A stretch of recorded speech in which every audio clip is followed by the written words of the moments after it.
Norton legislator, independent, Temba Mliswa has bemoaned the deterioration of the democratic space in Zimbabwe, saying one can be victimized and labeled an enemy of the state for merely executing his or her own duties. He says he has been under attack for calling for the investigation of corrupt local government and public works minister, July Moyo. Pindula News presents a series of messages which Mliswa posted on Twitter this Monday. It is disturbing to note that our democracy has become corrupted to an extent where by simply carrying out one's duty, you can be termed an enemy of the state in GVT. This bastardization extends to the creation of false standards for patriotism and heroes.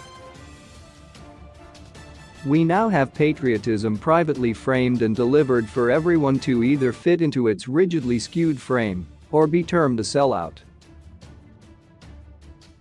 It's shaped according to the convenient and partisan agendas of a select few and not the national vision which benefits the whole country.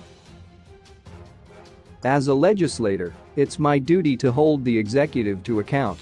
It's both constitutionally provided for and practically a necessity. How, after all, can one tier of GVT seek to operate unilaterally without accounting to anyone?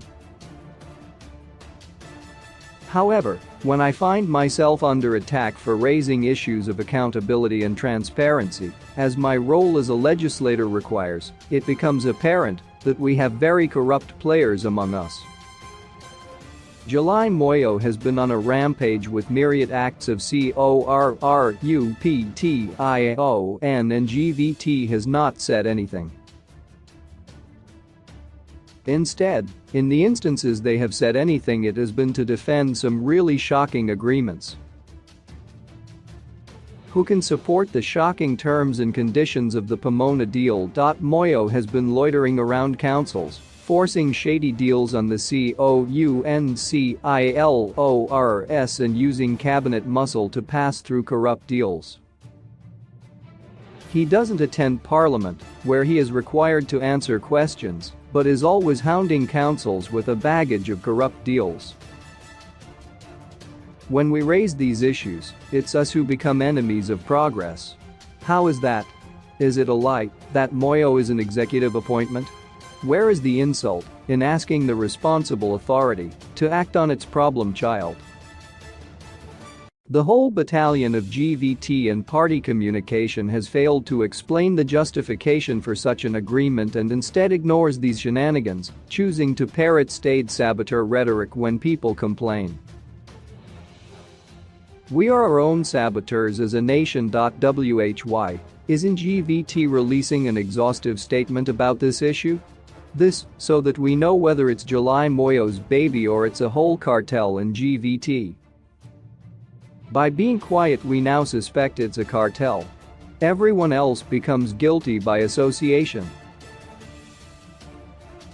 There are three arms of GVT for a specific reason: to hold each other to account.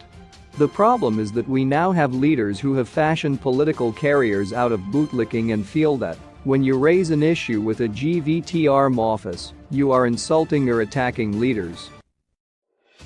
The office of the president should be held to account. That is constitutionally provided for and is very legal. You cannot gaslight people into doubting their roles by accusing them of insulting the president because they have questioned certain actions and inactions. Some weak politicians think staying in their cocoons, bootlicking through inaction and ignoring present national dangers is the safest path to maintaining their positions and benefits. However, not all of us are keen for that shameful path.